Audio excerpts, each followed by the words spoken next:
భారతదేశం పురాతన కాలం నుండి అనుసరిస్తున్న సంస్కృతి సంప్రదాయాల దేశం. భారతదేశంలోని వివిధ ప్రాంతాలు వేర్వేరు సందర్భాలలో వేర్వేరు సంప్రదాయాలు కలిగి ఉంటాయి. ముఖ్యంగా పండుగలు వివిధ వర్గాల్లో విభిన్న ఆచారాలు పాటిస్తారు. అయితే కర్నూలు జిల్లా ఆదోనిలో హోలీ సందర్భంగా ఓ వింత ఆచారం అందరినీ ఆశ్చర్యానికి గురిచేసింది. ఆ గ్రామంలో కోరిక తీరాలంటే కోక కట్టాల్సిందే.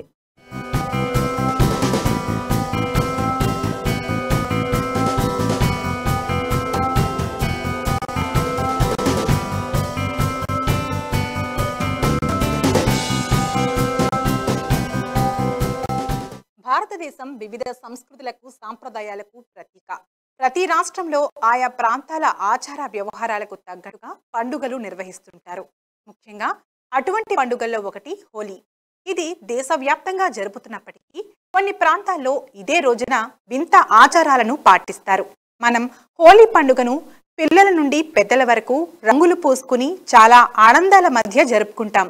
అయితే కర్నూలు జిల్లా ఆదోని మండలం సంతేకుళ్ళూరు గ్రామంలో మాత్రం ఈ హోలీ పండుగను విచిత్ర వేషధారణలతో మగవారు ఆడవారి వేషధారణలో అలంకరించుకుని రతి మన్మధులకు పూజలు జరుపుకుని మొక్కులు తీరుస్తుంటారు. ఇక్కడ వారి సాంప్రదాయం.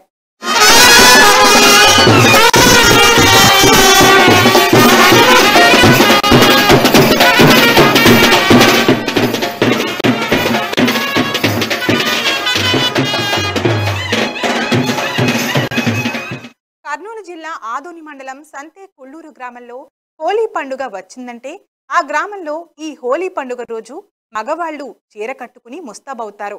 ఇది వారి తాత ముత్తాతల నుంచి వస్తున్న ఆచారం.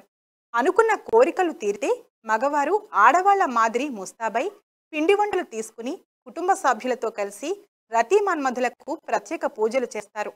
ఈ వింత ఆచారం కర్నూలు జిల్లా ఆదోని మండలం సంతేకుళ్ళూరు గ్రామంలో జరిగింది. మగవారు మగువల చీరలు ఆభరణాలు ధరించి హోలీ పండుగ సందర్భంగా పూజలు చేస్తారు.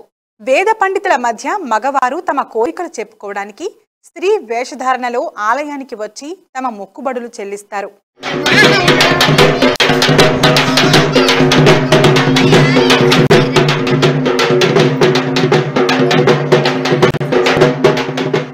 ఈ ఆచారం నిరక్షరాస్యులు పాటించాలనుకుంటే పొరపాటు. విద్యావంతులు సైతం తమ కోరికలు నెరవేర్చుకున్నటకు స్త్రీ వేషధారణతో వచ్చి రతి మన్మధులకు మొక్కుబడులు చెల్లించుకున్నారు. భక్తులు తమ గ్రామ సుభిక్షం కొరకు వ్యవసాయం, ఉద్యోగ వివిధ రంగాల్లో తమ కోరికలు నెరవేరాలంటే మగవారు ఆడ వేషధారణలో చీర కట్టాల్సిందే. భక్తులు తమ అనుకున్న కోరికలు తీరిన తర్వాత చీర కట్టకపోతే అరిష్టం కలుగుతుందని వారి నమ్మకం. ఈ వింత ఆచారాన్ని తిలకించడానికి పొరుగు రాష్ట్రాలైన కర్ణాటక సరిహద్దు ప్రాంతాల నుండి భక్తులు తరలి వస్తుంటారు.